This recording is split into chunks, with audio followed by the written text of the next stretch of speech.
आप देख रहे हैं श्री हरि कृपा आश्रम चैनल। संस्थापक स्वामी श्री हरि चैतन्य पुरी जी महाराज।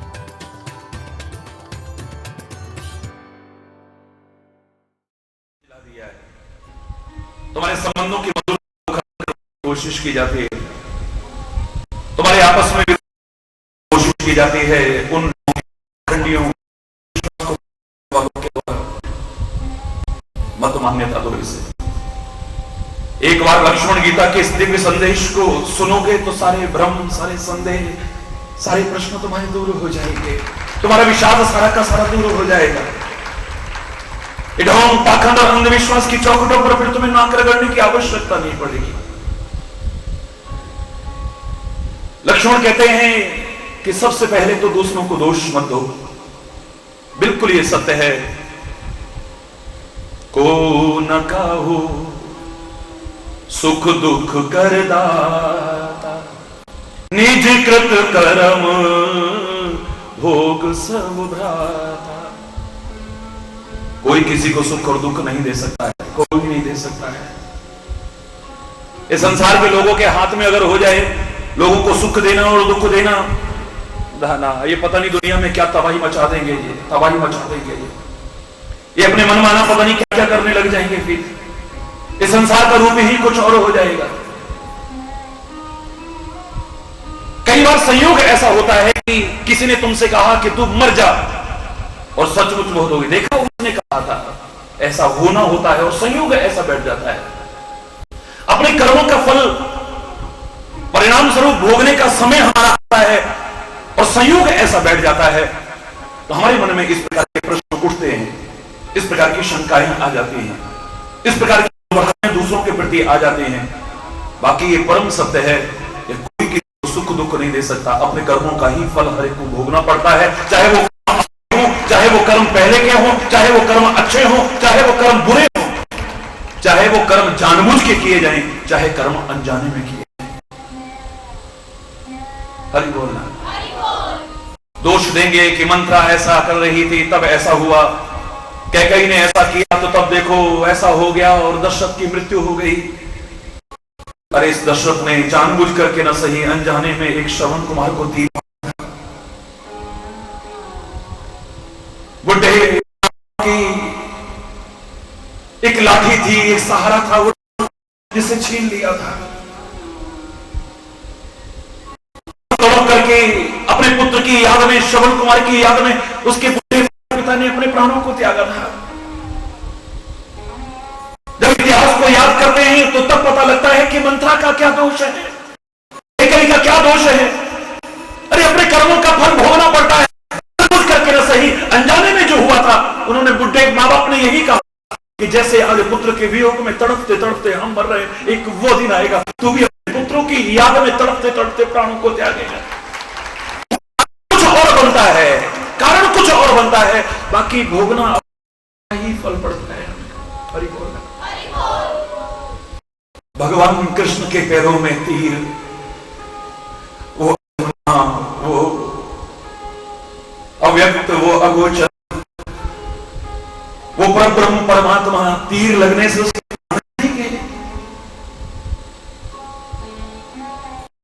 कृपा गरुड़ सुधारी पुकर ही मिताई, गोपद सिंधु अनल सिताई, गरुड़ सुमेरु रेणु समताई, राम कृपा करी जाई। जिसकी कृपा ही विष को अमृत बन दे, विष बुझा तीर लगे और उसके प्राण चले गए। भगवान की ये भगवान ये लीलाएं करके दिखाते हैं कि देखो कभी मैंने भी तीर मारा था बाली को। हरि बोल। जब मेरे साथ ऐसा हो सकता है, चाहे अगले जन्म में ही सही, अगले अवतार में सही, मेरे साथ ये क्या लागू हो सकता है, लेकिन मैं ये करके दिखाता, तुम्हारे मन में किसी प्रकार की मेरे न्याय के प्रति शंका ना आ जाए। जब मुझे ऐसा पड़ सकता है तो तुम जाने अनजाने, अब के या पूर्व के, अच्छे और बुरे जैसे भी कर्म करोगे, क्या तुम्हें अपने कर्मों का फल नहीं भोगना पड़ेगा? कई बार लगता है कि हमने क्या बुरा कर्म किया है, फिर हमारे साथ ऐसा क्यों हो रहा है। भीष्म पितामह ने तीनों की शैया पर पड़े पड़े यही तो प्रश्न पूछा था मुस्कुराते केशव से, हे केशव तुम्हें कोई पहचाने ना पहचाने लेकिन मैं पहचानता हूं, मैं पहचानता हूं, आपसे कुछ छुपा हुआ नहीं है, आप साक्षात परमात्मा हैं। मैं जानता हूं कि आपके यहां अन्याय नहीं हो सकता है, मैं जानता हूं कि अपने कर्मों का ही फल भोगना पड़ता है, लेकिन सत्य कह रहा हूं हे केशव, हे अंतर्यामी केशव, हे सर्वज्ञ केशव, हे परमात्मा केशव,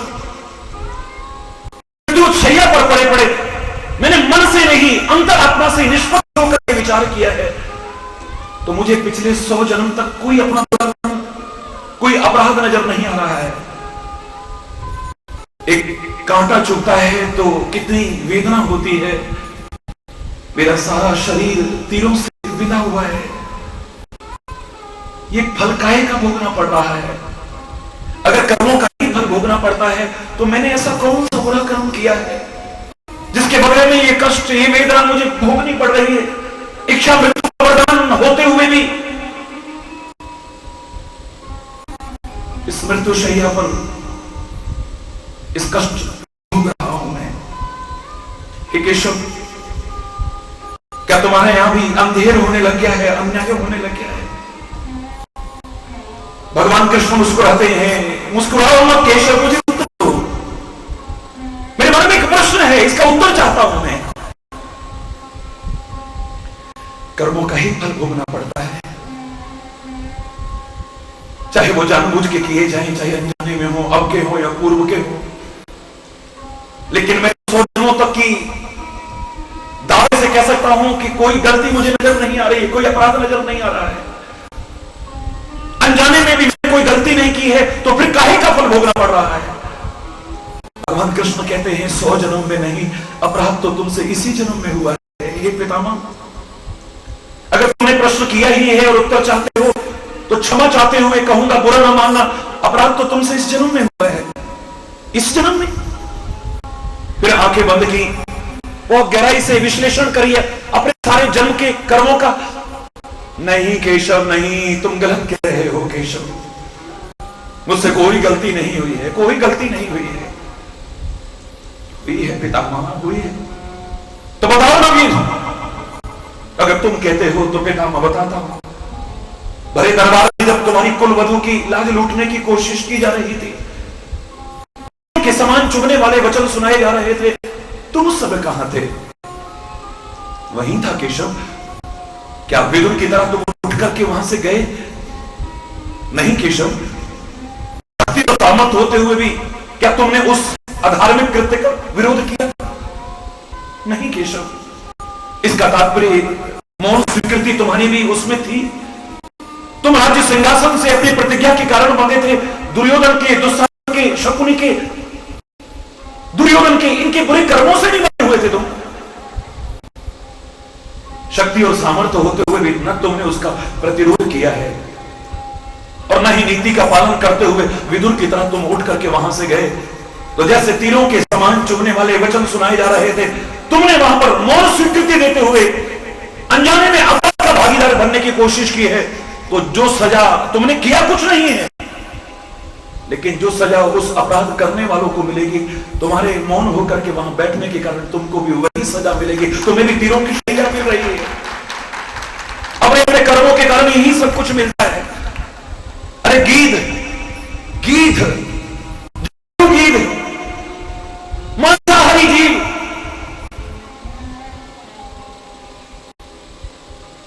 जब प्राण त्यागता है तो रामायण कहती है कि शंख चक्र गदा पद्म धारण करके, चतुर्भुज रूप धारण करके, श्री हरि का रूप धारण करके प्रस्थान करता है। गीध देह तजी धरी हरि रूपा।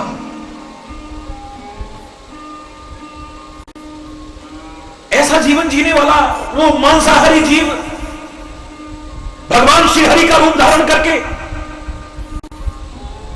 शरीर को त्याग करके प्रस्थान कर रहा है। लोगों के मन में भी प्रश्न उठा और गीध के मन में भी प्रश्न उठा। कहता है, हे राम, मैंने जीवन में कोई अच्छे कर्म नहीं किए हैं,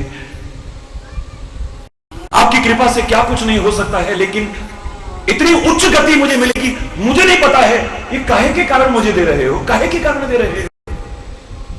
भगवान श्री राम ने उत्तर यही दिया था कि हे तात, तात कर्म निज ते गति पाई। ये जो तुम्हारी इतनी अच्छी सदगति हो रही है ना, तुम दुर्गति से बच सके हो ना, ये तुम्हारे अपने कर्मों का फल है और किसी के कारण नहीं मिल रहा है तुम्हें। क्या कर्म किए हैं मैंने ऐसे, क्या ऐसे कर्म किए हैं? बोले तुम एक पक्षी होते हुए भी, इतनी शक्ति और सामर्थ्य न होते हुए भी, रावण के बराबर सामर्थ्य न होते हुए भी, बल न होते हुए भी, एक नारी को संकट में देख करके उसकी जान बचाने के लिए अपनी जान तक कुर्बान कर देते हो। उस रावण राक्षस की चंगुल में पड़ी उस सीता की जान बचाने के लिए अपने प्राणों का लोभ नहीं करते हो, अपने प्राणों तक का परित्याग कर देते हो। जो दूसरों के लिए अपनी जान तक कुर्बान कर दे, वो परमात्मा साक्षात रूप भी बन जाए तो कोई बहुत बड़ी बात नहीं है। चाहे वो शहीद हो, चाहे वो संत हो, चाहे वो महापुरुष हो।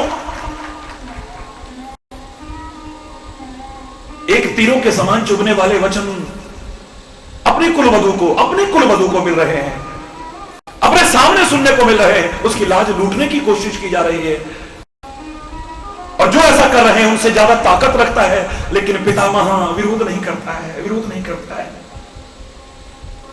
मौन स्वीकृति ही सही, चुप करके बैठा रहता है। वहां तीरों के समान चुभने वाले वचनों का शक्ति सामर्थ्य होते हुए विरोध नहीं करता है और न ही नीति का पालन करता है, उसे तीरों की शैया मिलती है। लेकिन यहां पर अपनी कोई कुलवधू नहीं है, एक नारी की लाज लुटती देख करके, एक नारी को संकट में पड़े देख करके अपने प्राणों तक को त्यागने को तैयार हो जाता है। उसे प्रभु की गोदी मिलती है और प्रभु का रूप बनता है। वो जो अपने पिता को सौभाग्य नहीं दिया श्री राम ने कि आखिर में उनके चरण स्पर्श तो कर लेता, उनके अंतिम दर्शन तो कर लेता, अपने हाथों से उनकी क्रियाक्रम तो कर देता। राम ने जो अपने पिता को सौभाग्य नहीं दिया, आज उस गीध जटायु को दे रहे हैं। गीध जटायु को धूल में सना हुआ है, पूरी तरह से रावण के साथ लड़ करके धूल में सना हुआ है। मन में आता है इसकी धूल को साफ करूं, हाय इसके शरीर को कहीं कष्ट न हो जाए, काहे से साफ करूं मैं। आखिर में कोई कोमल चीज नजर नहीं आई, जटाएं बंधी हुई थी उनको खोल दिया है। जटायु की धूल जटान सुधार, अपनी जटाओं को खोल करके बड़ी कोमल कोमल स्पर्श से उस धूल को हटा रहे हैं श्री राम। अंतिम स्नान भी कराया जाता है मृतक को। अब इसे कहां लेकर के जाऊं, अपनी गोदी से इसे हटाने को मन नहीं कर रहा है इसके कर्मों के कारण। तो कहते हैं अपनी आंखों से इतना जल बहाया है कि पानी से नहलाने की आवश्यकता नहीं पड़ी, अपने आंसुओं से नहला दिया है उसने। अंतिम क्रिया का भी सौभाग्य श्री राम उसे अपने हाथों से करके। और जब वो पूछता है तो ये नहीं कहते अरे वो जटायु, अरे वो गीध, इसलिए मेरी गति हुई है। तात कर्म, पिता कह रहे हैं, पिता, हे पिताश्री, जगत पिता उसे पिता कह रहा है, जगत पिता उसे पिता कह रहा है। हे तात कर्म निज ते गति पाई, तूने जो एक कर्म किया है ना, इतना महान कर्म किया है ना, एक आमिष पक्षी होते हुए जो कर्म किया है, इन मानवों को भी लगा करके दिखा दिया है। तूने अपने कर्मों के कारण ही इतनी ऊंची सदगति पाई और किसी कारण से नहीं पाई। ये सब अपने कर्मों का फल भोग रहे हैं सब। आप कहोगे कि एक बच्चा गोदी में जन्म लेते ही आया है और इतना कष्ट उठाता देखा गया है, उसने अभी कौन से कर्म किए हैं। जरूर रिबर्थ को मानती है मेरी भारतीय संस्कृति, और आज वैज्ञानिक भी मानने लगे हैं।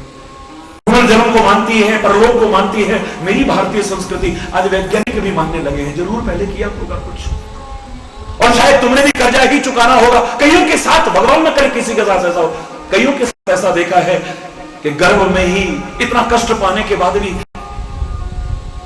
बालक खत्म हो जाता है, मातृत्व का सुख भी नहीं दे पाता है। एक गरीब आदमी के लिए तो कितना कष्ट, इतना खर्चा भी करवा जाता है। हरि बोलना। या 9 महीने 10 महीने कष्ट उठाए और बड़ी मुश्किल से उसे जन्म दिया है, उसके बाद में ऐसा रोग हो गया है कि, हरि बोलना, इतने समय तक पाला पोसा बड़ा किया, बड़ी जवानी में साथ छोड़ के चला जाता है। हरि बोल। गहराई से खोजोगे तो सब अपना अपना हिसाब चुकता कर रहे हैं, हिसाब चुकता कर रहे हैं। ये खाली मन समझौते वाली बात नहीं कर रहा हूं मैं, खाली तुम्हारे मन में मस्तिष्क में उठने वाले स्वाभाविक प्रश्नों को टालने की कोशिश नहीं कर रहा हूं मैं। एक संत ने उत्तर दिया, उनकी पत्नी उसे दुर्वचन कहा करती थी।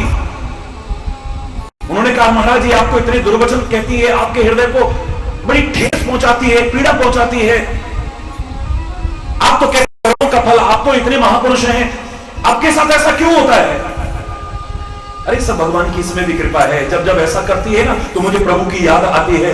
मुझे लगता है कि प्रभु अपने से दूर मुझे करना ही नहीं चाहते, भगवान अपने साथ में। नहीं नहीं महाराज, टालो मत, ये सब कर्मों का फल मिलता है। तो बताइए आपने ऐसा कौन सा कर्म किया है?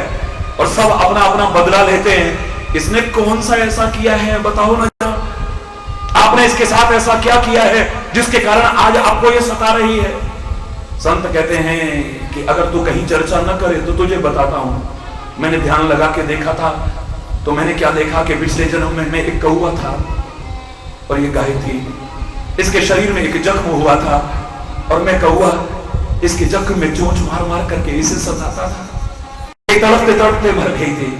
आज वही मेरे हृदय को भी बस चोट पहुंचा करके ऐसी दशा। ये सब खाली हम अपना हिसाब कर रहे हैं।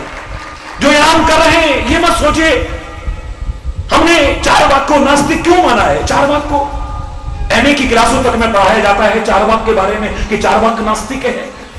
क्यों नास्तिक माना उसे?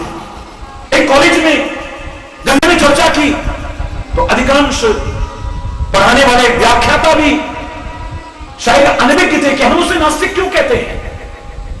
मैंने पूछा कि आप उसे नास्तिक क्यों पढ़ाते हो? बोले उसने कहा था, यावत जीवेत सुखम जीवेत ऋणम कृत्वा घृतम पीवेत। जब तक जियो सुख से जियो, कर्जा कर करके भी घी पियो। मैंने कहा इतनी बात से मैं तो नास्तिक नहीं मानता हूं। जब तक जियो सुख से जियो, अरे जब तक जिए सुख से जिए ये कौन नहीं चाहता है बताओ? तो तुम नास्तिक हो गया। आप क्या सुख से नहीं जीना चाहते? आप सबसे पूछ रहा हूं। और ये संदेश तो सारे विश्व में जा रहा है। मैं सारे विश्व के लोगों से पूछता हूं, बताइए क्या जब तक आप जिए सुख से नहीं जीना चाहते? कौन सुख से नहीं जीना चाहता है? अंतर्भाव में तो बहुत कुछ छिपा है कि सुख मिलेगा तो कहां, किस दिशा में चल करके। ये तो बहुत ऊंचा चिंतन है, इस पर चर्चा करूं तो महीनों निकल जाए। लेकिन मैं तो सामान्य बात कर रहा हूं। जब तक जियो सुख से जियो, इतने कहने से कोई नास्तिक हो जाएगा? कर्जा कर करके, कर्जा कर करके, ये तो नहीं कहा चोरी करके, ये तो नहीं कहा रिश्वत खा करके, ये तो नहीं कहा कुकर्म करके, ये तो नहीं कहा अधर्म करके, ये तो नहीं कहा नकली दवाइयां बेच करके, ये तो नहीं कहा खाने पीने की चीजों में मिलावट करके, ये तो नहीं कहा किसी का हक छीन करके, ये तो नहीं कहा कि किसी का दिल दुखा करके, ये तो नहीं कहा भ्रष्टाचार करके, ये तो नहीं कहा ना कर्जा कर करके कहा है ना। कर्जा कर करके एक बार काठ की हांडी चढ़ सकती है, पर काठ की हांडी बार बार। एक बार कर्जा किसी को मिल सकता है, लेकिन बार बार कर्जा कर करके किसको मिलेगा बार बार कर्जा? बोलो। जिसका व्यवहार अच्छा होगा, जिसका लेन देन अच्छा होगा, जिससे वापस मिलने की उम्मीद भी होगी, बार बार कर्जा उसी को मिलेगा। इतने से नास्तिक कैसे मान लोगे भाई? एक बार कर्जा करके नहीं कह रहा है, कर्जा कर करके, यानी अपना व्यवहार अच्छा रखो, लेन देन अच्छा रखो, अपनी स्थिति ठीक रखो। और फिर उसने यही तो कहा है, कर्जा कर करके भी घी पियो। शराब पीने को तो नहीं कहा, भांग तंबाकू सुल्फा पीने को तो नहीं कहा, गांजा चरस पीने को तो नहीं कहा, चाय वगैरह पीने को तो नहीं कहा, नशीले पदार्थों का सेवन करने को तो नहीं कहा, जिसको कर करके और करा करा करके लोगों के घरों के चिराग बुझाते चले जा रहे हैं। अरे बोलना, जोर से बोलो ना। कर्जा कर करके भी फिर ये कहा है घी पियो। घी कौन पिएगा? जिसका स्वास्थ्य खराब होगा वो घी पी सकता है, जिसको ब्लड प्रेशर हो गया है वो घी पी सकता है, जिसको शुगर हो गई है, डायबिटिक पेशेंट है वो घी पी सकता है, जिसका पेट खराब है वो घी पी सकता है। बोलो ना। विभिन्न रोगों से ग्रस्त है, जिसका लीवर खराब हो गया है वो घी पी सकता है। एक स्वस्थ व्यक्ति ही घी पी सकता होता है तो वो कहता है कि दिनचर्या को ठीक रखो, खान पान को ठीक रखो और स्वस्थ भी रहो, तभी घी पी सकते हो, वरना घी नहीं पी सकते हो। घी पियो, अभी बोलना, शराब नहीं पियो। इतने से तुमने उसे नास्तिक कैसे कह दिया? कॉलेजों में बच्चों को पढ़ा रहे हो कि वो नास्तिक है। इतनी बात से नास्तिक हरिचेतन चैलेंज करके करा है, इतनी बात से किसी को नास्तिक सिद्ध कर दे, हरिचेतन उसके चरणों में नमन करने को तैयार हो जाएगा। यह मूर्खतापूर्ण चिंतन है। इतने से मैं नास्तिक नहीं मानता हूं। चौंके लोग, तो फिर आप उसे नास्तिक क्यों मानते हैं? मैंने कहा अगली बात से मानता हूं। वो कहता है कर्जा कर करके घी पियो, आगे किसने देखा है? ये आगे किसने देखा है? ये बेईमानी का भाव है, ईमानदारी का भाव नहीं है। अरे कर्जा कर जाएंगे, मर जाएंगे तो कौन हमसे कोई लेने आ रहा है? अरे बोलना। एक बार मैंने इसी पर जब चर्चा की तो मुझे किसी ने बताया, महाराज जी आपके कमरे में घुस करके एक बच्चा बड़े अच्छे धनाढ्य परिवार का रोज ₹1 का सिक्का उठा के ले जाता है मंदिर में से। अरे बोलना, जोर से बोलो। वहां पड़े रहते होंगे ऐसे, तो उसको उठा लेता है। नहीं, इतना बड़ा धनाढ्य परिवार का बच्चा है, वो ऐसा क्यों करेगा? तो मैंने एक दिन चुप करके देखा तो सचमुच, महाराज जी मैं उठा लूं? हाँ उठा ले। सिक्का उठाया, छोटा सा बच्चा उठा करके बाहर आ गया। मैंने उसके पकड़ा, मैंने कहा बेटा आपको तो कोई कमी नहीं है, और वो भी ₹1 खाली। आज के जमाने में क्या तुम्हारे घर में तो तुम्हें इतना कुछ जेब खर्ची मिलती है और इतने अच्छे संस्कार हैं तुम्हारे, तुम ये क्यों ₹1 का सिक्का उठा रहे थे? बोले महाराज जी कल आपने प्रवचन में कहा था ना, सब हिसाब चुकता करना पड़ता है, आगे अगर यहां किसी का रह जाए तो आगे चुकाना पड़ता है। मैं सोचता हूं कि जन्म जन्म में आपके साथ संबंध बना रहे। अगर एक आध रुपया आपका रह जाएगा ना किसी वजह से, तो चाहे गधा बनूं, चाहे घोड़ा बनूं, चाहे कुत्ता बनूं, आपका चुकाने के लिए मुझे आना पड़ेगा कम से कम। अरे बोलना, इसका मतलब ये नहीं कि सारे चोरी करना सीख जाना। अरे बोलना, एक भाव बता रहा हूं मैं, ये सब चुकाना पड़ता है, सब चुका रहे हैं जैसे तैसे, बेवजह। अभी यहां पर इतना खर्च करना पड़ गया, वहां इतना खर्च करना पड़ गया, अचानक ऐसा हो गया, ये करना पड़ गया, ऐसा। अरे बोलना, जोर से बोलो ना। कोई किसी को सुख दुख नहीं दे सकता है, किसी में सामर्थ्य नहीं है। मैंने तो यहां तक कहा था कि परमात्मा भी सुख दुख के प्रदाता नहीं है, तुम्हारे अपने कर्म ही तुम्हारे सुख दुख के प्रदाता है। परमात्मा दुख दे सकते हैं। ये सारा विभाग सौंप रखा है उन्होंने।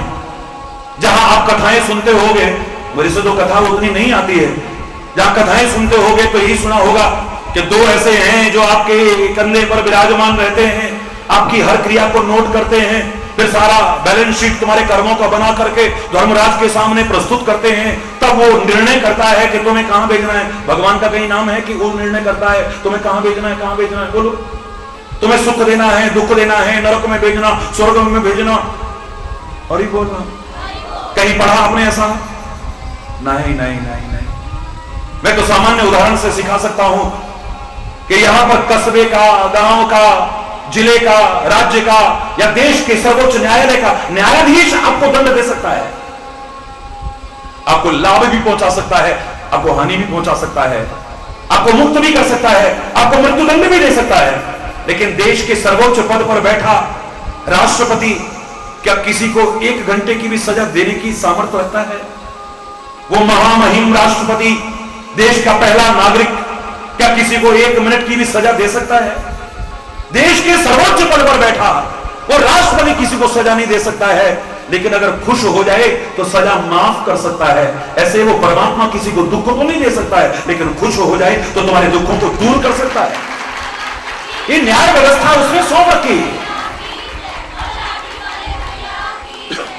उसकी न्याय प्रणाली पर कहीं संदेह की गुंजाइश ही नहीं है। उसने जो सौंप रखी है, यहां एक बार न्याय मिले न मिले हो सकता है, लेकिन उसके यहां अरे बोल अन्याय नहीं हो सकता है। सब कर्मों का हिसाब किताब जुड़ रहा है, सब कर्मों का हिसाब किताब जुड़ रहा है। अरे बोलना,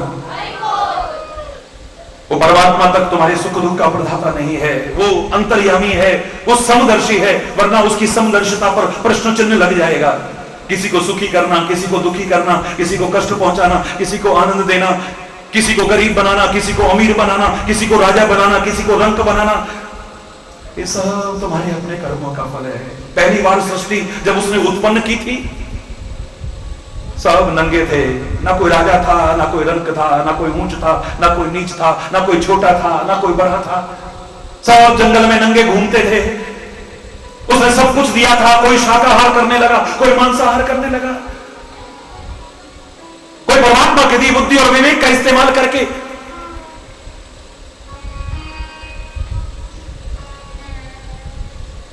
अपने लिए सुख सुविधाएं जुटाने लगा, कोई दुखों को निमंत्रण देने लगा, कोई मेहनत करके ला करके खाने लगा, कोई किसी का रास्ते में छीन करके खाने लगा, कोई कच्चा खाने लगा, कोई पका करके खाने लगा। धीरे धीरे लाज, शर्म, हया, मर्यादा ये सारी आई। वृक्षों की खाल, पत्ते लपेटना शुरू किया। ये सारी स्थिति जो आज देख रहे हैं तो बहुत बात की है। जब उसने सृष्टि पैदा की थी कहीं कोई भेदभाव नहीं था, सब एक जैसे थे। और उसका विधान आज भी वही है, चाहे चक्रवर्ती सम्राट का बेटा पैदा हो और चाहे फुटपाथ पर पड़े भिखारी का बेटा पैदा हो, सब नंगे आते हैं और जब जाते हैं तो खाली हाथ जाते हैं, किसी के पास कुछ नहीं होता है। उसका विधान वहीं का वहीं चल रहा है, कोई भेदभाव नहीं है। उसकी समदर्शिता पर प्रश्न चिन्ह लग जाएगा अगर वो ऐसा करने लगे तो। ये सब तुम्हारे अपने अपने कर्मों का हो रहा है। हरि बोल। जो सुख और दुख के तुम भागीदार बन रहे हो, दोष देते रहना कि उसने कुछ खिला दिया है, उसने कुछ कर दिया है, फलाने ने ऐसा कर दिया, कोई कुछ नहीं कर सकता है। एक बार मन में पक्का भरोसा तो रखो, तुम्हारी कृपा है तो दुश्मन का डर क्या, तुम्हारे गुलामों को खौफ और खतर क्या। शरण में जो चरणों के सर आ चुका है, खिलाफ उसके कोई उठाएगा सर क्या। कृपा की नजर से जब तुम देखते हो, करेगी किसी की भला बद नजर क्या। बनाते हो बिगड़ी हुई बात जब तुम, बिगाड़ेगा ना चीज कमतर वशर क्या। अनाथों के दृग बिंदु से तुम न रूठो, तो कर लेगा सारा जहां रूठ कर क्या। कुछ नहीं कर सकता। एक तुम ना हमसे रूठो, रूठे ये कुल जमाना, जग की नहीं है परवाह, पर तुम न भूल जाना। ये क्या बिगाड़ लेंगे अगर तू मदद करेगा, है हाथ में तुम्हारे इन सब का आब उठाना। कुछ नहीं बिगाड़ सकते। अरे बोलना, जोर से बोलना।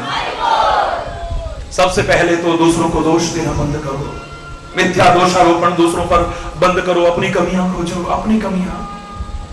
भरत जैसे आदर्श व्यक्ति से आप कभी कल्पना कर सकते हैं, भगवान विष्णु के अवतारी भरत जी से आप कल्पना कर सकते हैं, विश्व भरण पोषण कर जोई, ताकर नाम भरत। विश्व का भरण पोषण करने वाला कौन हो सकता है? विष्णु। ये विष्णु का अवतार है, तो राम का है, वो महाविष्णु का अवतार है, पर ब्रह्म का अवतार है। हरि बोलना। इतने दिव्य महान आत्मा से उम्मीद कर सकते हैं इस भारतीय संस्कृति में, जहां जननी जन्मभूमि स्वर्गादपि गरीयसी, मां और मातृभूमि को स्वर्ग से बढ़कर के माना है, जहां मां के सम्मान के सामने एक बार भगवान को भी बोना करके मान लिया तो किसी को अपराधी नहीं कहा है। जहां ऐ मां तेरी सूरत से अगर भगवान की सूरत क्या होगी, उसको नहीं देखा हमने कहीं और उसकी भी जरूरत क्या करना है। जो जीवन और मौत के बीच झूलते हुए हमें जन्म देती है, कितनी माताएं जन्म देते देते मृत्यु का घास बन जाती हैं, उस एक घड़ी का लाख जन्म लेकर के जिसका हम कर्जा नहीं चुका सकते हैं। एक सामान्य व्यक्ति वहां पर भरत जैसा अपनी मां को गालियां दे रहा हो, गालियां, ऐ मां गरी न जीव मुंह पड़े न कीरा। ये शब्द भरत जैसे आदर्श व्यक्ति के, भरत जैसे महान व्यक्ति के, भरत जैसे परमात्मा के परम भक्त के, विष्णु के अवतारी भरत के ये शब्द हो सकते हैं? सोचो जरा, वो भरत कह रहा है तुलसी के शब्दों में, जिस भरत को इतना महान और आदर्श व्यक्तित्व सामने उजागर कर रहा है, वो तुलसी, उस तुलसी के लिए, भरत के लिए कह रहा है कि मां को गालियां दे रहा है, मां को दुर्वचन कह रहा है। वो मां, जब तूने वरदान मांगा तेरी जीव गल नहीं गई, तेरे मुंह में कीड़े नहीं पड़ गए, तू पैदा हुई तो मर क्यों नहीं गई, और अगर तू बड़ी हुई तो बांझ क्यों नहीं हो गई, तेरे घर में औलाद क्यों पैदा हुई, और अगर औलाद में पैदा हुआ भी तो मुझे पैदा होते ही मार क्यों नहीं दिया, तूने दुनिया में मुझे आने क्यों दिया, और आज ये कलंक का टीका मेरे सामने काहे को। तेरे उधर से मैं पैदा हुआ हूं, तेरे उधर से। राम विरोधी हृदय ते प्रकट की, राम की विरोधी बात बयानी तो ब्याई है, पशु भी आते हैं, मनुष्य नहीं भी आते हैं। भैंस ब्याई है, गाय ब्याई है कहते हो तुम। एक महिला के लिए ब्याना शब्द नहीं कहते, उसको कहते हैं बात बयानी, बेकार ब्याई है ऐसी जो राम से प्यार ना करे। पशु पक्षियों की तरह है तू। क्या क्या दुर्वचन नहीं कहे होंगे। एक मां को हमको सिखाने के लिए तुलसी ने फिर बड़ा सुंदर उदाहरण दिया है। जब भरत उस समय भावनाओं में बह करके कहे तो जा रहा है, लेकिन जब शांत हुआ और सोचने लगा, गहराई से सोचने लगा, तो कहता है कि मही सकल अनरथ करमूला। मां मेरे दोष, मेरे अपराध को क्षमा करना, मैंने बहुत कुछ बुरा भला कह दिया, तेरा कोई दोष नहीं। जब मैंने गहराई से विचार किया तो मेरे से बढ़कर के दोषी कौन है? सारे अनर्थ की जड़ तो मैं हूं ना भरत। अगर ये भरत दुनिया में न होता तो तू तो राम से बड़ा प्यार करती थी, किसके लिए राज्य मांगती और काहे के लिए राम को वनवास करवाती? मेरे कारण हो रहा है, सारे अनर्थ की जड़ मैं हूं, तू नहीं। अगर मैं ही ना होता तो तू तो राम से बहुत प्यार करती थी, बहुत। शायद कौशल्या भी राम से इतना प्यार नहीं करती थी जितना कह के ही प्यार करती थी। हरि बोल ना। तो सारे अनर्थ की जड़ तो मैं हुआ ना। मेरे अपराध को क्षमा करना, क्षमा करना, क्षमा करना। हरि बोल ना। खोजोगे तो कहीं ना कहीं कमी अपनी नजर आएगी। दूसरों पर मिथ्या दोषारोपण मत किया करो। मैं दावे से कह रहा हूं, जिसे संत पर भरोसा है, सदगुरु पर भरोसा है, परमात्मा पर भरोसा है, दुनिया में कोई उसका जरा सा बाल बांका कर सके ऐसा पैदा नहीं हुआ है। और जो अभी तक ये कहता है कि फलाने ने ऐसा किया तो हमारे साथ ऐसा हुआ, फलाने ने किया, तो तुम अभी तक ना तो सत्संगी हो, ना तुम सच्चे भक्त हो, ना तुम सच्चे शिष्य हो। अपनी कमियां खोजना। जिस दिन बन जाओगे, प्रहलाद को अगर पहाड़ से भी गिराया जाए उसका बाल बांका नहीं हो सकता है। अग्नि में जलाया जाए होलिका जल सकती है, वरदान और कवच प्राप्त होलिका जल सकती है, लेकिन प्रहलाद का बाल बांका नहीं हो सकता है। पागल हाथियों के नीचे डाल दे, चाहे जहर में डाल दे, चाहे विषैले नागों के बीच डाल दे, प्रहलाद का बाल बांका नहीं हो सकता है, नहीं हो सकता है। हमारे ग्रह खराब चल रहे हैं और पंडित जी ने भी हरि बोलना। ग्रहों का अपना प्रभाव होता है। ज्योतिष भी हमारे वेदों का एक अंग है। मैं उसका मैथमेटिकल कैलकुलेशंस हैं, लेकिन इसके नाम पर जितना ढोंग और पाखंड आज चल रहा है, और वास्तुकला के नाम पर जितना ढोंग पाखंड चल रहा है, नग वगैरह के नाम पर जितना ढोंग पाखंड चल रहा है, शायद सब चीजों को मात करके रख दिया है। हरि बोलना। होगा ग्रहों का प्रभाव, होगा, मैं क्या मान लेता हूं, होता है प्रभाव, लेकिन अगर गुरु और परमात्मा का अनुग्रह है यानी कृपा है तो कोई ग्रह भी तुम्हारे पर दुष्प्रभाव नहीं डाल सकता है। इस बात को विचार करिए।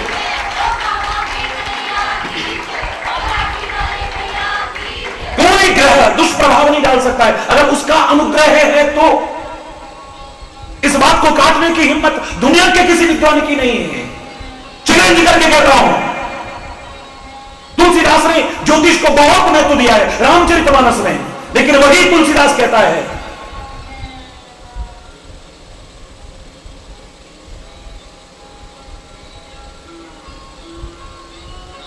जानकी नाथ सहाय करे तब कौन बिगाड़ करे नर तेरो। उसी तुलसी के शब्द हैं।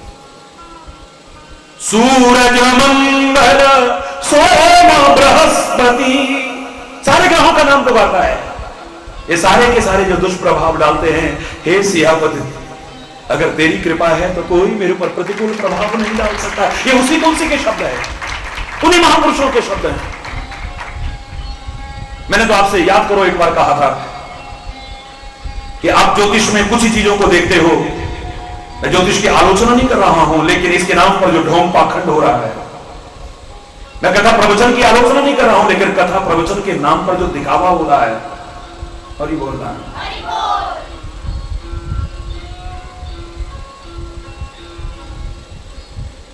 क्या क्या देखते हो तुम? ग्रह देखते हो, वार देखते हो, नक्षत्र देखते हो, तिथि देखते हो, हरि बोल। जोर से बोलो ना। लगन देखते हो, यही देखते हो ना, यही चीजें। तो मैं कह रहा हूं, अगर गुरु और परमात्मा की लगन तुम्हें सच्ची लग गई तो कोई भी लगन में काम शुरू करना, उनकी लगन के बल पर कोई लगन खराब नहीं हो सकती, कोई लगन खराब नहीं हो सकती।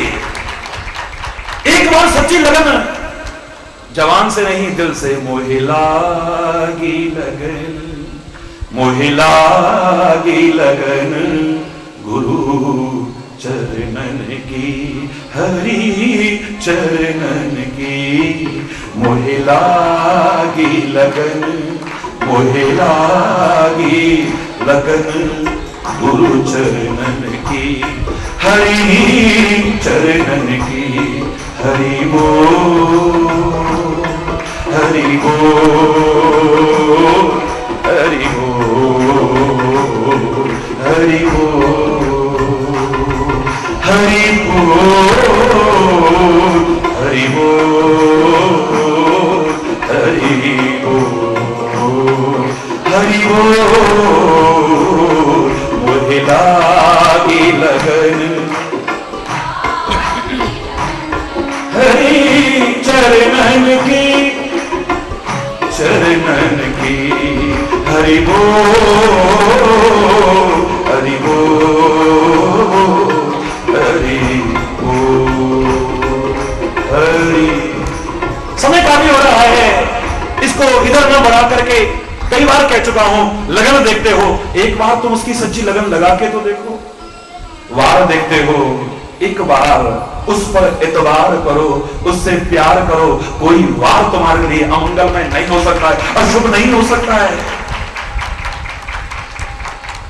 हरि चैतन्य ने कब देखा कि कौन से वार में इधर जाना चाहिए, कौन से वार में इधर जाना चाहिए? जोर से बोलना। उसका नाम लेकर के चलता हूं, बस इतना मुझे मालूम है, सर्वत्र मंगल ही मंगल होता है, शुभ ही शुभ होता है, अच्छा ही अच्छा होता है। तुम भी भरोसा करके तो देखो, एक बार उस पर एतबार करो ना। एतबार माने विश्वास। कोई वार अशुभ नहीं हो सकता है, उसके बनाए। हरि बोलना। जहां परमात्मा होगा वहां अमंगलमय हो ही नहीं सकता है, अशुभता प्रवेश नहीं कर सकती है। फिर देखते हो तुम नक्षत्र, मैं कह रहा हूं अपने सिर पर दुनिया को नहीं, उसका छत्र लेकर के चलो। कोई नक्षत्र भी बुरा नहीं हो सकता है, उसका छत्र अगर अपने ऊपर लेकर चलते हो, उसको अपने अंग संग रखते हो, तुम अपने ऊपर उसे धारण करते हो, तो कोई नक्षत्र भी बुरा नहीं हो सकता है, कोई नक्षत्र बुरा नहीं हो सकता है। हरि बोल, जोर से बोलो ना।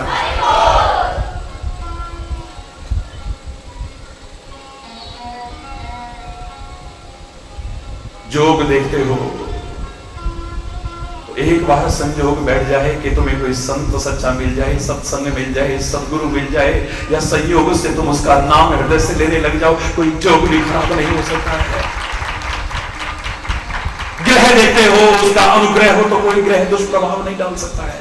खुले शब्दों में कह रहा हूं, रामायण के शब्द इसका बड़ा सुंदर उत्तर दे रहे हैं कि जहां राम आते हैं, जहां परमात्मा आते हैं, वहां पर ये सारी चीजें अपने आप मंगलमय हो जाती हैं, शुभ हो जाती हैं। जोग लगन ग्रह वार तिथि सकल भय अनुकूल। क्यों? क्यों? क्योंकि दशरथ के घर में आया है राम।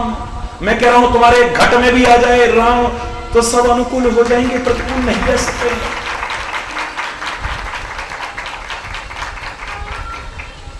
प्रतिकूल नहीं हो सकता है। जो लगन ग्रह वार तिथि सकल भय अनुकूल, चर और अचर हर्ष जुत राम जन्म सुख मूल। जहां राम का प्राकट्य होगा वहां सुख आएगा, वहां आनंद आएगा, दुख तो अपने आप दूर हो जाएगा। वो है ही मंगल भवन अमंगलहारी, अमंगल को तो दूर करेगा, मंगलमय ही मंगलमय होगा, वहां पर शुभ ही शुभ होगा। और मैं एक बात और कह दूं, आज यहां पर 2-3 प्रश्न इस संबंध में और रखे हुए हैं। यहां पर किसने लिखा है कि महाराज जी आपकी बातें बहुत अच्छी लगती हैं, हम नियमित आपको सुनते हैं। एक बात बताइए कि हमारे यहां पर विवाह में जन्मपत्री का मिलाने का रिवाज बहुत ही ज्यादा है, और इस चक्कर में कई बार जन्मपत्री नहीं मिलते, गुण नहीं मिलते हैं, तो हमारी बेटियों की बहुत लंबी उम्र हो जाती है और विवाह समय पर नहीं हो पाता है। आगे लिखा है, क्या मिलाना चाहिए या नहीं मिलाना चाहिए? हरि बोल। हरि चैतन्य से अगर जानना चाहो, मैं किसी चीज के महत्व को नकार सकता हूं, भारतीय संस्कृति में जिसका भी महत्व दिखाया गया हो, मैं नहीं नकार सकता हूं, लेकिन मैं इतना जरूर कहूंगा, विवाद दूर करने आया हूं मैं, एक नया विवाद पैदा करने नहीं आया हूं दुनिया में। कोई ऐसा वक्तव्य देकर के मैं एक विवाद को जन्म दूं, हरि चैतन्य ऐसा नहीं करेगा।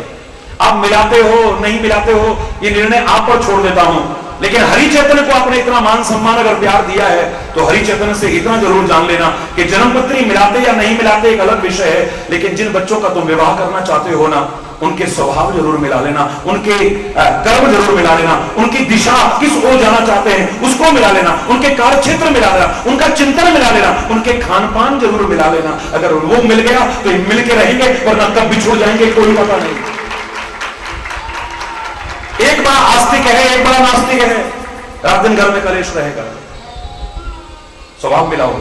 एक बड़ा गुस्सैल है और एक बड़ी शांत है, स्वभाव मिलाओ। एक मांसाहारी है, शराब मीट रात दिन खाता है पीता है, और एक प्याज लहसुन तक से परहेज करे, तो उस घर में कैसे निर्वाह होगा सोचो जरा।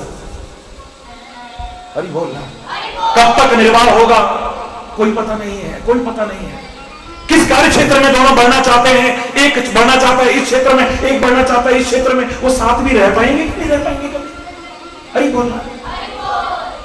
उनके कार्य क्षेत्र बनाना, उनकी रुचियां मिलाना, हॉबीज उनकी मिलाना, उनके स्वभाव मिलाना, उनका चिंतन मिलाना, उनके खान पान मिलाना, इन सब चीज को मिला लिया तो जन्मपत्री मिलाई या न मिलाई तो भी चलेगा। और वो मिला ली, सब कुछ मिल गया, आपके 36 गुण भी मिल गए, लेकिन ये सब न मिला, कब बिछुड़ जाओगे कोई पता नहीं। मैं जानता हूं, मेरे सामने घटनाएं आती है। अरे बोल रहा है, जोर से बोलो ना, और जोर से बोलो ना। हरि चैतन्य से अगर जानना चाहते हो, बस इतना कह सकता हूं, और कुछ नहीं कहना सकता। हरि बोलो, जरूर मिलाना इन चीजों को, उनके खाली तन मत मिलाना, उनके दिल मिलाने वाली बात करना। हरि बोल, जरूर से मिलाना। कोई किसी को दुख नहीं दे सकता है, कोई किसी को दुख नहीं दे सकता है। सब अपने अपने कर्मों का फल भोगना पड़ रहा है, सब अपने अपने कर्मों का फल भोगना पड़ रहा है। जब बीज बोते हैं तब पता नहीं चलता है, जब उसे काटना पड़ता है तब पता चलता है। सुख या दुख के रूप में जब उसे काटना पड़ता है तब पता चलता है। अभी तो अपने कर्मों का बीज बो रहे हैं, और कई बार कई बीज बहुत देर में फलीभूत होते हैं, तो अभिमान भी बढ़ जाता है। हमने ऐसा किया, क्या बिगड़ गया हमारा, हमने ऐसा किया, क्या बिगड़ गया हमारा। हरि बोलना।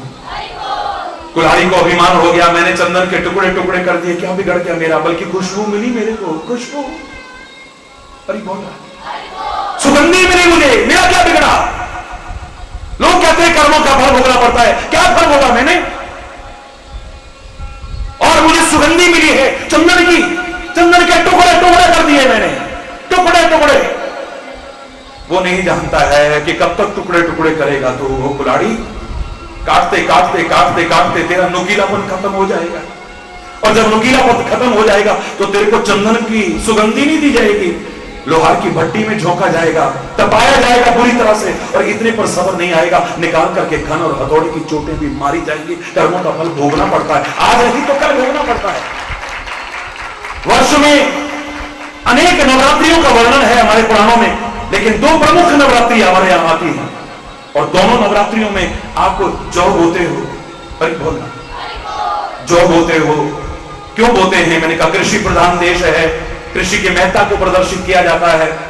नहीं महाराज जी, आपके मुंह से इतना ही उत्तर सही नहीं है, आप और बताओ ना क्यों बोते हैं। मैंने कहा हरे भरे दर्शन बड़े मन को प्रफुल्लित करते हैं, आंखों को शांति प्रदान करते हैं, इस हरियाली को खत्म मत करो, ये संदेश नहीं नहीं महाराज जी और बताओ। मैंने कहा बस और इसके बाद नहीं बताऊंगा, इतना बता सकता हूं कि जो क्यों बोते हैं, ये बता रहे हैं कि जो बोओगे वही काटोगे। आप बोए पेड़ बबूल का तो फिर आम कहां से खाए, बबूल का पेड़ बोओगे तो कांटे लगेंगे, तुम्हें आम का फल नहीं मिल सकता है।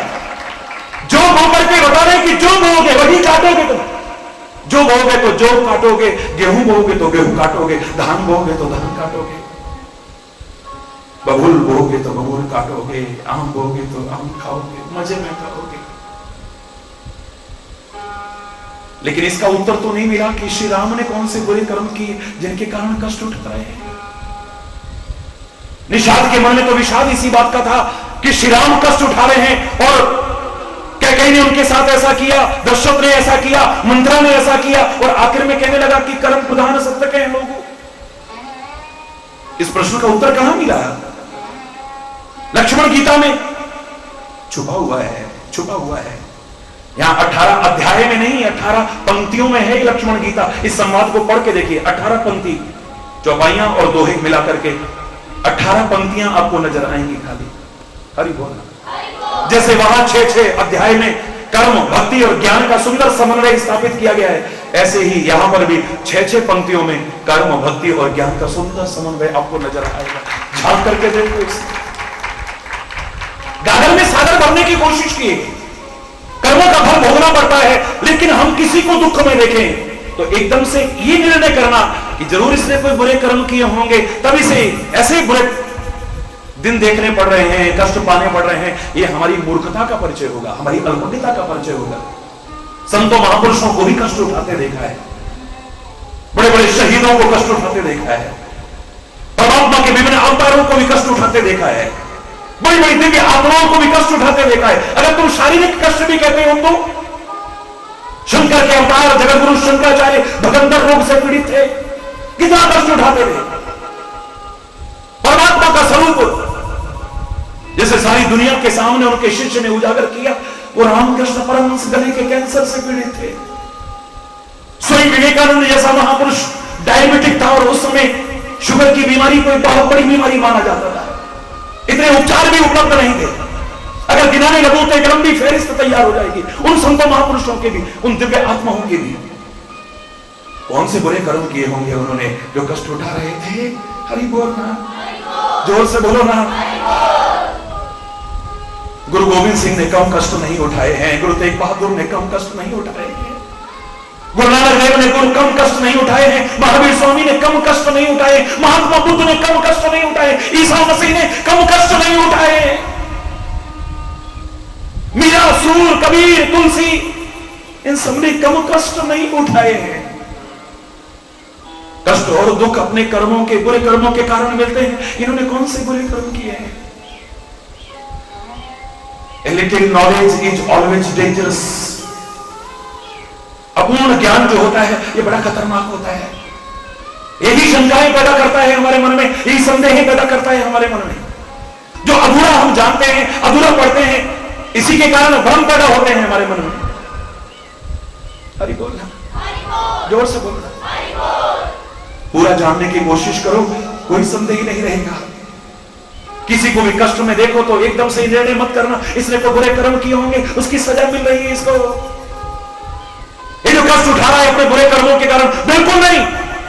पहला चिंतन ये जरूर है कि अपने कर्मों का फल भोगना पड़ता है, चाहे वो अच्छे हो चाहे बुरे हो। लेकिन दूसरा चिंतन जो उभर करके आता है कि किसी को कष्ट उठाते देख करके अगर हम ये निर्णय करें तो अधूरा होगा। पहला कारण है कष्ट उठाने का अपने बुरे कर्म, ये मानता हूं मैं, जो बुरे कर्म करेंगे उनके कारण वो कष्ट उठाते हैं। हरि बोलना, जोर से बोलना। लेकिन दूसरा कारण क्या है? कई हमने ऐसे देखे हैं कष्ट उठाते हैं लेकिन उन्होंने कोई गलत कर्म नहीं किया है, चैलेंज करके कह सकता हूं, फिर भी कष्ट उठा रहे हैं। वो अपने बुरे कर्मों के कारण कष्ट नहीं उठाते हैं, दूसरे को कैसे सुख पहुंचा दे, बदले में चाहे कष्ट भी उठाने पड़े, कष्ट उठाने को तैयार हो जाते हैं। दीपक कितना कष्ट उठाता है, हरि बोलना, जोर से बोलना। कितना कष्ट उठाता है दीपक, तिल तिल करके जलता है, तिल तिल करके जलता है, अपने घर को अंधेरे में रखता है, लोगों के ताने सहन करता है, देखो दीपक तले अंधेरा, देखो दीपक तले अंधेरा। लेकिन इसने कोई बुरे कर्म नहीं किए हैं जिसके कारण तिल तिल करके जल रहा है। उसका यही उद्देश्य है, यही भावना है कि लोगों को प्रकाश मिल जाए, लोग अंधकार से उबर सके, लोगों को रोशनी मिल सके और लोग ठोकरों से बच सके। इसके लिए चाहे मुझे कष्ट भी उठाना पड़े, अपने घर को भी अंधेरे में रखना पड़े, लोगों का मजाक भी सहना पड़े, सह लेता है। किसी चिराग का कोई मकान नहीं होता, बेचारा अपना घर भी नहीं बसा पाया है।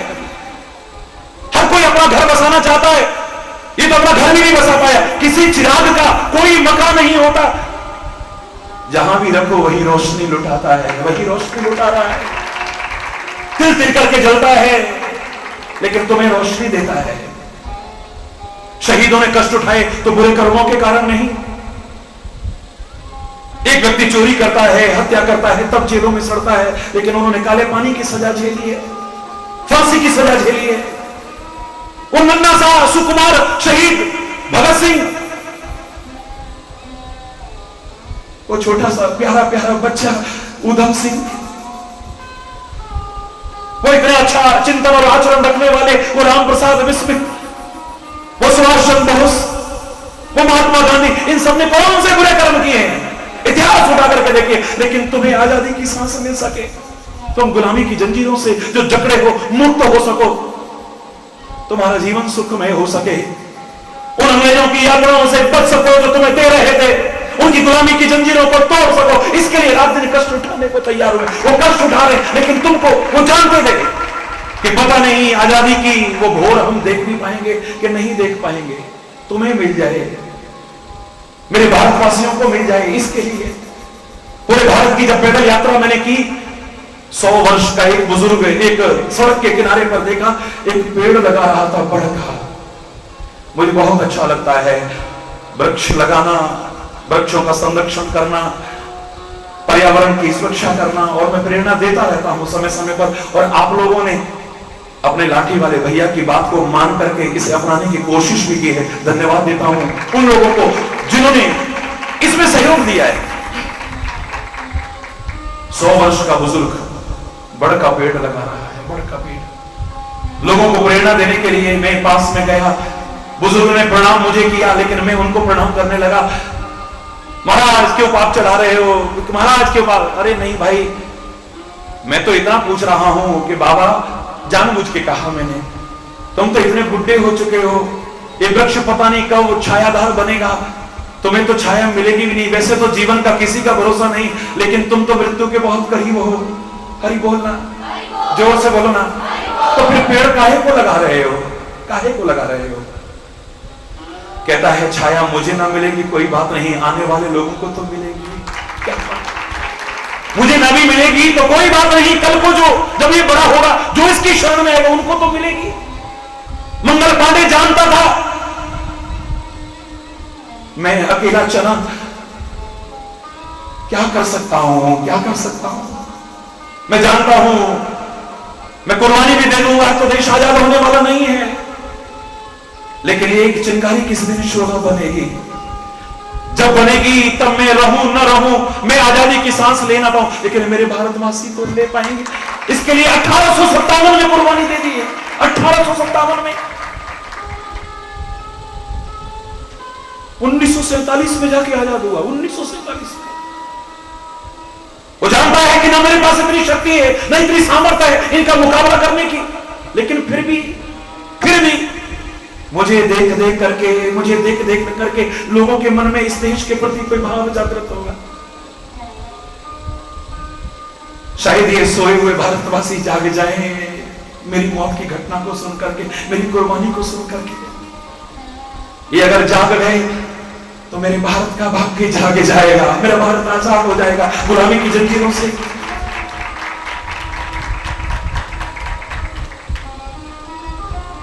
उन महापुरुषों ने कौन से बुरे कर्म किए थे जो इतने कष्ट उठाए, कितने कष्ट उठाए। गुरु तेग बहादुर ने क्या कहा है? महावीर स्वामी ने कौन से बुरे कर्म किए थे मेरे बच्चों? महात्मा बुद्ध ने कौन से बुरे कर्म किए थे मेरे प्यारे बच्चों? ईसा मसीह ने कौन से बुरे कर्म किए थे मेरे प्यारे बच्चों, मेरे भाइयों, मेरी प्यारी बहनों? लेकिन लोगों को कैसे सुख मिल जाए, बदले में हमें दुख भी मिल जाए, बदले में कष्ट भी मिल जाए, तो सहर्ष स्वीकार करने को तैयार है। दुनिया में अगर किसी को कष्ट उठाते देखो, एकदम निर्णय मत लेना इसने बुरे कर्म किए होंगे तभी कष्ट उठा रहा है। मुझे 3 तरह के लोग नजर आए हैं अपने चिंतन के, ईश्वर की कृपा से जो मुझे मिला है उसके आधार पर। एक व्यक्ति कष्ट उठाता है अपने बुरे कर्मों के कारण, एक व्यक्ति कष्ट उठाता है दूसरे को सुख पहुंचाने के लिए, और एक व्यक्ति कष्ट उठाता है कुछ बनने के लिए, कुछ पाने के लिए, किसी मुकाम को हासिल करने के लिए, अपने व्यक्तित्व के निखार के लिए। जो तुम बच्चों से कहते हो बेटा आज कष्ट उठाओगे तो कल को ऐश करोगे, आज मस्ती मारोगे तो हरी बोलना। जो किसी शायर ने कहा था मिटा दे अपनी हस्ती को अगर कुछ मर्तबा चाहे, कि दाना खाक में मिलकर गुलो गुलजार होता है। कष्ट पाकर के ही कोई कुछ बनता है, कुछ पाता है, व्यक्तित्व का निखार होता है। एक व्यक्ति कुछ बनने के लिए कष्ट पा रहा है, अपने व्यक्तित्व के निखार के लिए कष्ट उठा रहा है, कुछ पाने के लिए कष्ट उठा रहा है। हिमालय की चोटी को जो फतेह करना चाहता है, एवरेस्ट पर जो झंडा गाड़ना चाहता है, उसे क्या रास्ते में सुख सुविधाएं मिलेंगी? कष्ट के अलावा क्या मिलेगा? बोलो ना। घर का वो ताजा भोजन नहीं मिलने वाला है, घर का वो सुंदर पलंग और बिस्तरा मिलने वाला नहीं है। वहां पर वो घर की जो सुख सुविधाएं हैं, वो विलास के साधन वो वहां पर मिलने वाले नहीं है। और इतना ही नहीं, कदम कदम पर मौत का साया मंडराता है।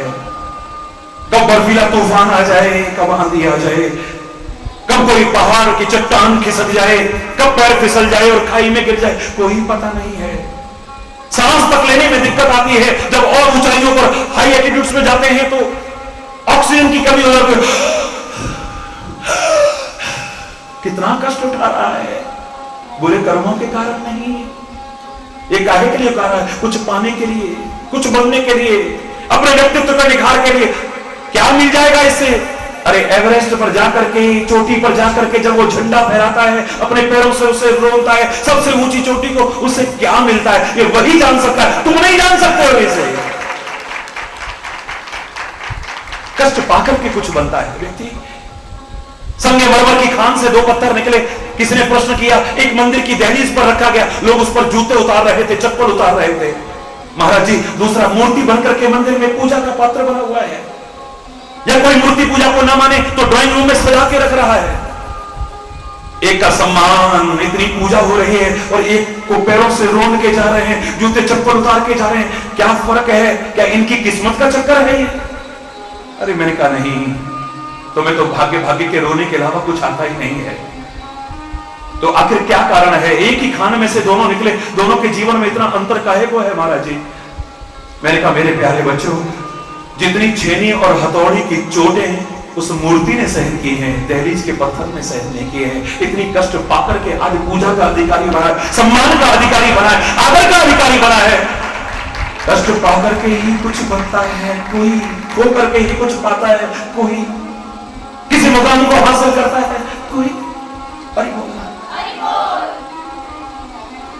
मेरे राम, मैं बार बार कह रहा हूं अयोध्या के सम्राट बन जाते हैं, लेकिन आज जो जन जन के हृदय के सम्राट बने थे, बने हैं और बने रहेंगे, क्या कारण है? 14 वर्ष तक जो उन्होंने जंगल में कष्ट उठाए हैं, वो जो तप किया है। आदौ राम तपो अनादि गमनम। राम के व्यक्तित्व का निखार यहां से होता है। अगर राम की कथा को कम से कम शब्दों में अभिव्यक्त करने को कहा जाए तो हम एक श्लोकी रामायण बोलते हैं। वहां पर ये नहीं बोलते हैं भय प्रकट कृपाला दीन दयाला कौशल्या हितकारी, नहीं बोलते हैं। ठुमक चलत रामचंद्र बाजत पैजनिया, वो मधुर लीलाएं, आनंददायी लीलाएं, वात्सल्य परिपूर्ण लीलाएं, वो मनोरम लीलाएं, कैसी का वर्णन नहीं करते हम। राम आज यहां तक कैसे पहुंचा है? अगर ये बताना चाहते हैं तो उसकी लीला वहीं से शुरू करते हैं। आदौ राम तपो वनादि गमनम। वो जो प्रारंभ में जंगल में कष्ट उठाने के लिए गया है, वो तप उसने किया है, उसके कारण आज इस योग्य बना है। ये हमको प्रेरणा मिल रही है, ये हमको संदेश मिल रहा है। मैंने आपसे कहा था कि राम कथा को जब भी कम से कम शब्दों में कहा जाए तो ये एक श्लोकी रामायण बोली जाती है, जबकि मैं तो इससे भी छोटा श्लोक बोल करके सारी कथा सुना सकता हूं। और सुनाई मैंने, पूरी राम कथा का वर्णन किया मैंने। ये तो बहुत 4 पंक्ति का श्लोक है, मैं तो 2 पंक्ति का श्लोक बोल के बोल दूं पूरी कथा, और इससे भी ज्यादा कथा, लेकिन उसको नहीं बोलते हैं। बस एक श्लोक मैंने बोला था, इसी में पूरी राम कथा एक बार सुनाई थी। नीलांबुज श्यामल कोमलांगम। श्यामल कोमल कोमल अंग किसके होते हैं? बच्चों के। बाल कथा पूरी सुना दी मैंने इसमें। ये बाल कथा का प्रतीक है। नीलांबुज श्यामल कोमलांगम सीता समारोपित वाम भागम। वाम भाग में सीता विराजमान है। राम के विवाह तक का, स्वयंवर का वो सारा का सारा प्रसंग इस पंक्ति में सुना दिया। बाणों महासायक चारु चापम। हाथों में बड़े भयानक तीर उठाए हुए हैं। वो तरकश, वो धनुष, प्रत्यंचा भयानक तीर उठा रखे हैं।